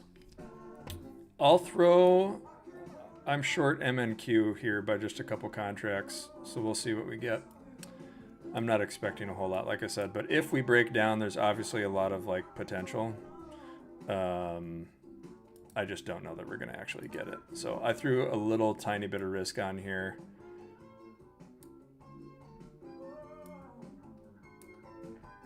Oh, this is ugly. My trade of 8 is all fucked up. That's crazy business. We'll see. What do we get? Do we get the acceleration to the downside? Do we get market makers assisting this move and flushing us down?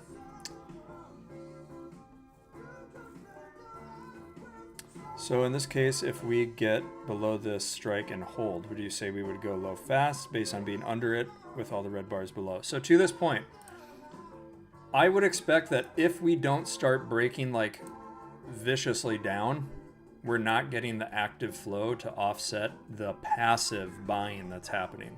So when I talked before about if you're not under something, you're over it, what does that tell you? Until we start, really your line in the sand for downside here is this big strike down towards like 76.95. If we're not down under that, the idea of doing anything but eventually just going back to where we've already been is very high. So if you're making a speculative bet on the downside, you are making a bet that somebody's going to come in and shove us so much lower that we actually start picking up momentum to that when we get here to this strike, they have no choice but to sell futures with the momentum. Right now, we got the shove through it, but it's kind of this idea, we've talked about this on stream before. If you think about dealers like buying dips at these strikes, right? It's like a trampoline. So if price is the ball and I drop the ball onto the trampoline's going to absorb it. And then it's going to come back up the other side. And then it might just do this, right? That's pretty much what we did initially, right? We got this big drop down. We bounced the first time high. We dropped down again. We bounced a little bit lower. Now we're back into it. So we're probably just going to settle out flat. But if I'm on the other side of it and someone keeps shoving the ball through the trampoline, right? The trampoline's going to rip, and I don't have another trampoline to bounce onto until I get way down here. So you're making an asymmetric bet. You're making a bet that somebody else in the market is selling so strong that they can offset all of this kind of mechanical buying that's happening just by sitting there. So as long as price is up here, okay, we're not going anywhere. We are going to get stuck, more than likely, in the orbit of this position. Like I said before, we might drop below, but if someone doesn't keep shoving to make all of these futures go from bought futures to sold by market makers, we're probably just going to get stuck right here. That's the base case bet. But if you can make that equation change, if the active people in the market all start selling and we get enough selling to offset all of this passive buying, market makers have no choice but to start selling futures with the momentum. But it has to happen. Somebody has to start that selling. And right now, they're not actually shoving us any lower. So the longer we do this, the more likely it is that we literally just do a little bit of this. So let's see what happens, right? If there's enough selling, we can start getting that kind of cascading move. I just, you have to actually see it happen. Yeah, I saw he had some puts that he swung, so. Let's see, we should check on my put spreads. Speaking of that, I know this is a futures show, but let me show you guys. I swung a put spread for Wednesday on SPX. The most I can make, because it's a spread, is $2,000. So basically, as long as we're under 77.25 on SPX tomorrow, or sorry, $2,500, sorry, is the most I can make. Right now, I'm up about $1,500 on that position. So as long as we don't close tomorrow over 77.45 ES, I will make $2,500. Yeehaw. And I had 4 of those, so we trimmed 3 of them. So we are up today. What's your final decision to enter it? To enter what, Zantana? Are you talking about a short from here? Like I said, I'm not I threw this on just to have a couple micros on in case MNQ drops and ES gets the bigger dump, but more often, the more likely situation is that we literally go nowhere. That we go nowhere at all. That's the higher probability outcome. So I have risk on in the event we get some additional selling. But unless we are under 76.95 sometime in the next 30 minutes, the more likely scenario is that we just keep chopping. If we're not under this strike, we're going to get compelled back up. If we are under this strike or at it, there's a stronger potential we kind of get sucked down. But somebody has to get us there. So again, base case is we go absolutely nowhere but keep chopping around this strike. If somebody comes in and says, market go down, market makers will help that happen. But not unless somebody steps in and actually shoves us lower. Because everything we know right now is that we are going slower the lower we go, right? That's what this little rail on the right-hand side is kind of representing to you, is that it's harder to go lower with time, right? Unless you're under this strike. So unless we get under 76.95 in a hurry, we're always going to be likelier between here and the end of day to come back, right? Where's 3 p.m.? Market close is right here. We've got between this spot, or sorry, that's tomorrow's close, my bad. So we basically we're running a race. That's the finish line. Are you really going to sell another, 20 points in a few minutes? Or are you more likely to just get stuck to this spot? It is what it is. Hey GE, thank you for joining. Yeah, there's quite a few of you that have joined a little bit later. If you are late, To join, my name is Mitch. I am one of the other Project 365 hosts here on the Reg Trade Network. I am the only guy that trades Gamma. So if you've heard of Gamma or order flow trading, essentially what that boils down to is I am looking to see where the vast majority of the participants in the market with big size have to execute their futures trades. And if I can know where they're sitting and how they have to trade when price gets there, I can make a business decision on what kind of risk I want to deploy. So what we are looking at right now is basically a rangy chop day around a very key sticky strike where market makers are both buying and selling futures. That tends to keep price very close to it. We haven't been able to break up and we haven't been able to break down, but there is kind of an asymmetric risk to the downside if we get some active selling in the market, where we know market makers would be forced to sell a lot of futures, potentially in a hurry, and expand us to the downside. But because we have this blue line on our screen here representing the close of the cash session, our finish line is really close to us, which makes the influence of these market maker positions very strong indeed. And the closer we are to it, the stronger the influence becomes. So if we're not under 76.95 on ES, we know that we're kind of being compelled to stick pretty close to this price. So unless somebody in the market can start getting some more aggressive selling to make market makers sell us all the way down there to where we sell to the next spot we know they're waiting to buy us up, we're probably going to go sideways. But the risk that you want to be participating in is if we do get that selling pressure and the market makers have to sell us more aggressively, we have a long ways that we could go in a hurry potentially. So if you put some risk on right now, this is probably the cleanest short trade you're going to get of the afternoon anyway, just on the potential to go test that spot. That is like a 4R trade. If you're just coming down to here to test this spot, that's like a 3R trade. If we somehow sell really aggressively, then you're looking at like a 7 or 8R trade. So do we get that? Again, my base case here, my basis is that we don't actually sell off and everybody's disappointed and we just chop into nowhere.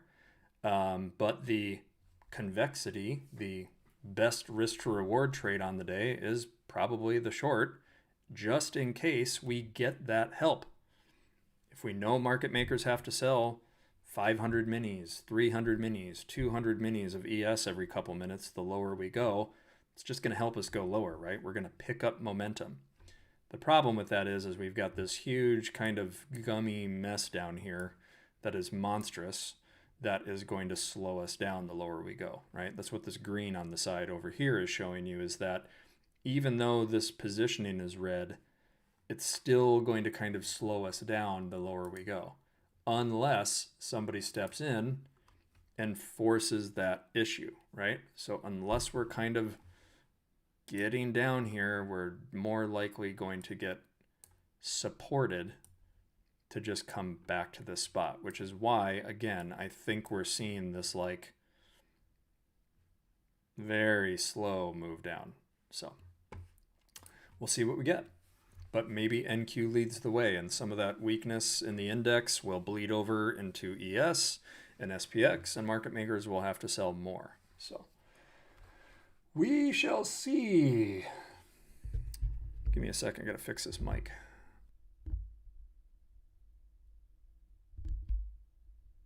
What a bizarre situation. Hopefully you guys can hear me. Hopefully you can hear me.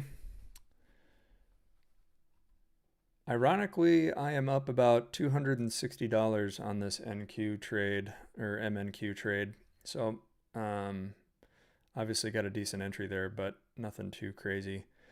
But we kind of need ES to start rolling over here to get that additional selling to help us out.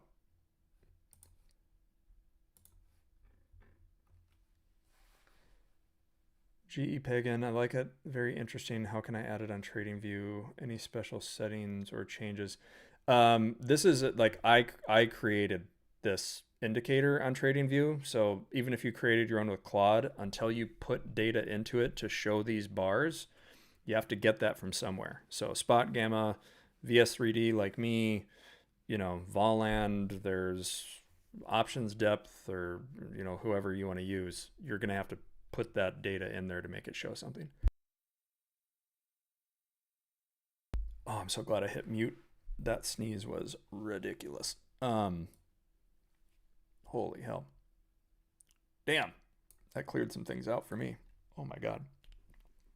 My price target on MNQ is entirely dependent on whether or not ES actually drops. Like a 10-point move on ES is generally like a 80 to 100-point move, I think, on MNQ. So, that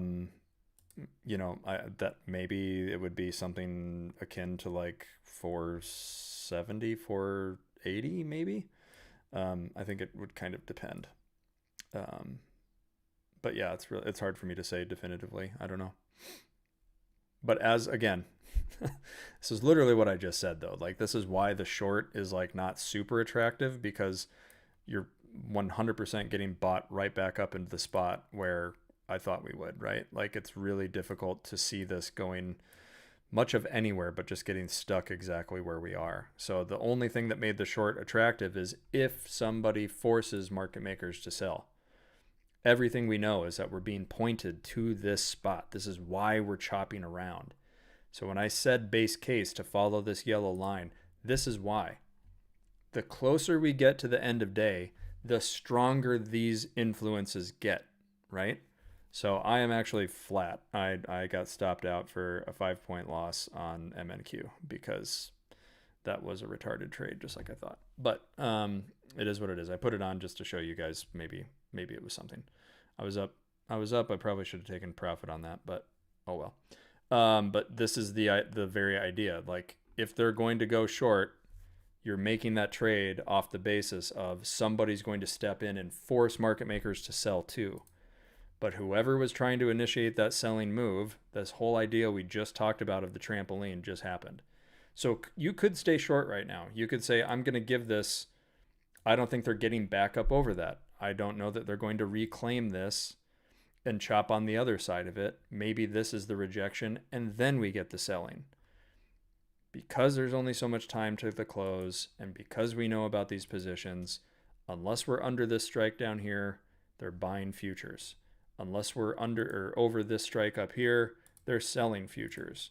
And we're just getting chopped around this big position. It is what it is. But this is also, like I said, like why I said the base case is for us to keep chopping. But if you wanted some risk on for the just in case maybe sellers actually get serious for once, then you go. But that is a very low probability trade as it stands right now. So yeah, I can't, Zontana, I know you have a lot of questions, but again, man, that's kind of what more of the group classes and the mentorship stuff is for. I'd love to cover all of that in detail here, but it's not fair to everybody else that doesn't care, So, yeah. Mitch Melly. Caught the NQ short last night for 300 points. Probably your greatest trade ever. Hey, congrats, man. I was a little disappointed with myself that I didn't take it on NQ and used ES instead, but, it is what it is. But I caught it on MNQ today instead. So do I invest long term? I do. I have a guy. I don't do that stuff myself because I'm allocated into bonds and all sorts of things long term. Yeah, the bond market's about to go nutty, but that's a whole other conversation. Yeah. But I think one thing you can think about even with this, guys, is like when you see a day like today, and a lot of people probably came in here going, holy shit, we're going to dump. Look at that gap down. We've got a long way to go. The benefit of this to me is that even if I had a bearish bias, I wasn't shorting like into today. Like I said, for Wednesday, right? My short on SPX was basically up here. My box that I profit on is if price finishes below here and below here. So as long as price is either in here or below it, I make money, right? You'll notice that I didn't take a trade for way down here. So the other nice thing about this framework is you can kind of understand like where things are less likely to go. We can go lower, right? You can have a red day, but it's not going to go past a certain spot within a reasonable doubt. I don't think we are going to somehow sell another 100 points here in 20 minutes or 90 minutes, whatever we have left till market close, right? I can make a pretty strong bet that's not going to happen. So somebody else is probably too aggressive with their target because the only level they have in sight is way down here. I at least have something standing in the way of that saying, well, you're not even going to sniff that unless you get down here, right? So you have to be able to think about those things. But again, it looks like the base case is going to win here. I'm glad I had a very tight stop on that short just in case we got some selling pressure to keep us under there. Right now, this looks like this yellow line path for the base case is going to happen. So I guess we'll see. But right now, this definitely does not look like there's anybody who's serious about selling at all. And here we sit, getting chopped into pieces. Death by 1,000 paper cuts. And just so you guys know, the market is pricing in about a 9-point move. So these blue bars are essentially telling you, well, that doesn't look right. I don't think that's adjusting. Okay, there we go. Like essentially it's pricing in about 9 points. Just telling you like the range of what's being priced in right now, what's impacting the market is blank, right? Like is XYZ. So right now, it's not pricing in a very big move. The range that it thinks we're going to be stuck in, again, you can just tell is around this position. Market makers are selling, they're buying, they're selling, they're buying. We're just getting constricted. This is just like the most obnoxious rangy chop. So it is what it is.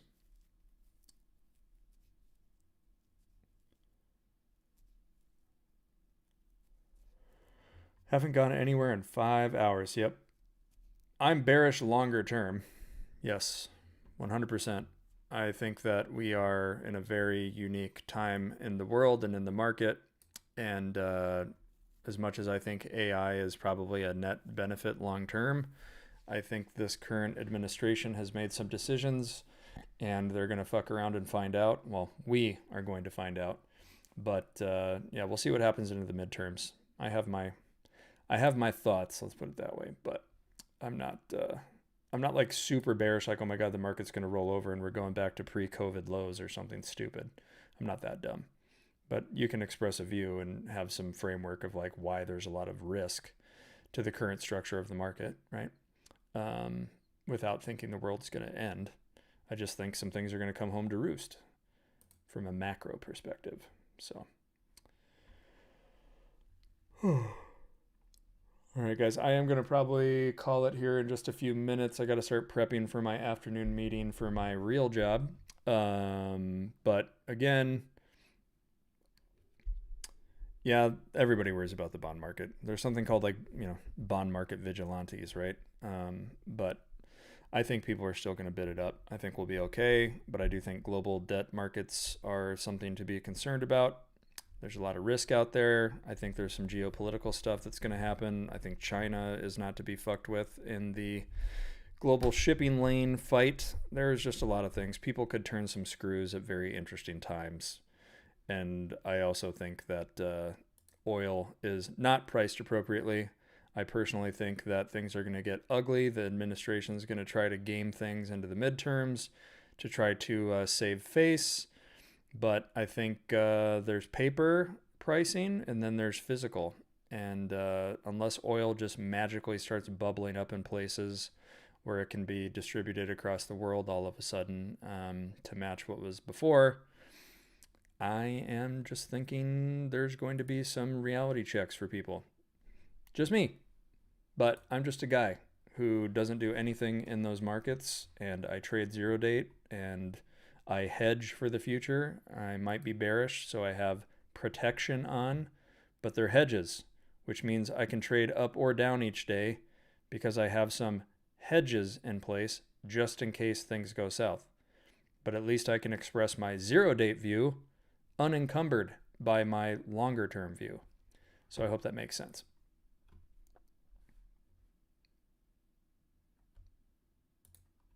Anyway, that's just me. That is what I am thinking. So don't pay me any attention.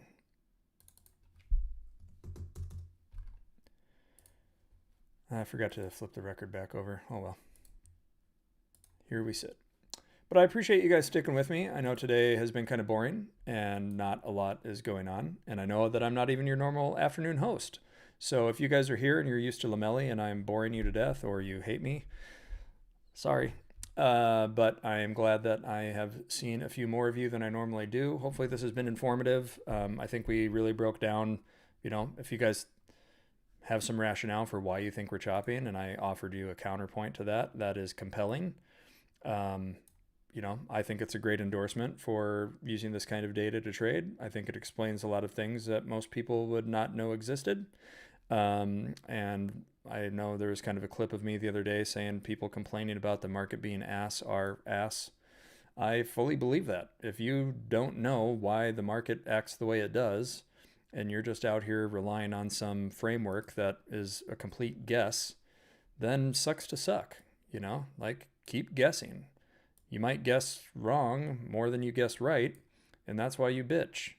But if you at least have a framework of understanding why some days range where other days trend, then you don't complain. You just take it for what it is and you say, yeah, that makes sense because I can see it and I can see why that's a higher probability than this over here. But if you want to have an edge and be informed as opposed to just shouting into the wind and being mad at other people for trading all markets, then keep being ass, keep sucking while the rest of us have our edge and know when to stay out or know how to bank off of chop days, right?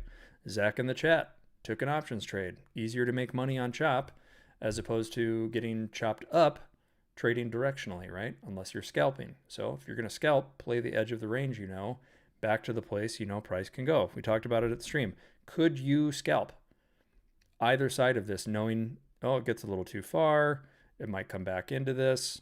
This is where I'm going to take profit. If it goes beyond, I leave a runner. Scalp your ass off, but at least you know where to look for that to come back to, right? So if we did sell off today, we know that it's not really going to go any further than this unless it happens by a certain time. So I don't know. It is what it is. It's just, yeah. Again, if you guys want, Kevin, I'm not going to get into that today. Maybe we'll cover that tomorrow, a little closer to OPEX. This is not a normal OPEX. Options expiration, for those of you that don't know, generally tends to lift us up towards the end of the week as some positions in the market roll off. So a bunch of futures have to be rolled. Positions get closed, which impacts how much futures are bought and sold for a certain direction. There's a whole conversation to be had on that I can't squeeze into this last 5 minutes. But I appreciate you for asking. But we can cover that, later in the week. But that's also something that's, again, probably more geared towards the mentoring and that whole class structure where we get into why does hedging dynamic work the way that it does? Why are options expirations from a monthly and quarterly standpoint important to the market? How can I trade them with the Greeks and Gamma? That's a whole portion of what I offer over there. So I'm going to keep that over there because a lot of people here trade futures and don't give a shit. So we'll just kind of try to find a happy medium and a balance. But if you want to know more about how I trade this way, keep watching every day at 11:30. I've got 1 hour. Today is a little outlier because Christian's traveling. More often than not, we will cover this in detail every day for free. But if you want more information, more hands-on information, that is what the Gamma group class is for. That's what the one-on-one mentoring is for. You pick which one you want to do. You either watch here for free or you hit me up over there. But I'm not going to bore everybody with too much, geekdom on this stuff. It's just not a good use of everybody's time. So how do I handle a full-time job and trading in parallel, especially day trading and scalping? I don't scalp often.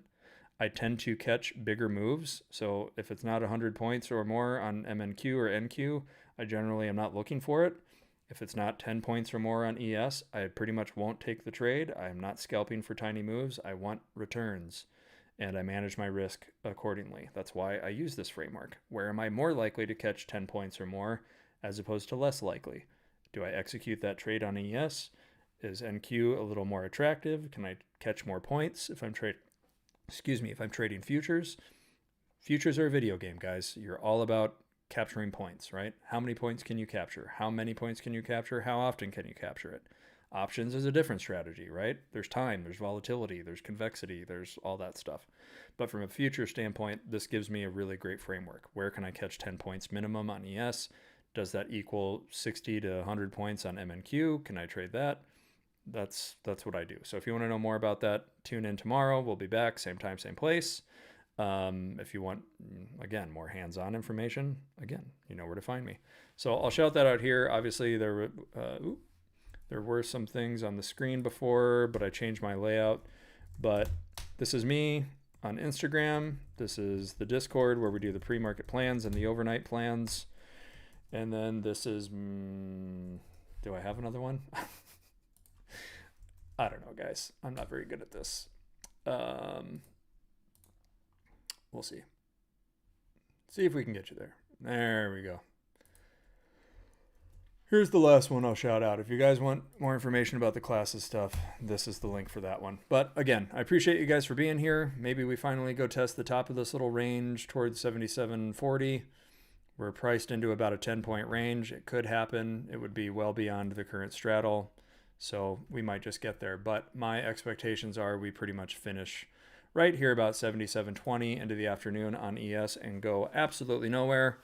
Thank you for tuning in. Thank you for sticking with me while I filled in for Christian, and he'll be back tomorrow, it sounds like. Have a great rest of the afternoon.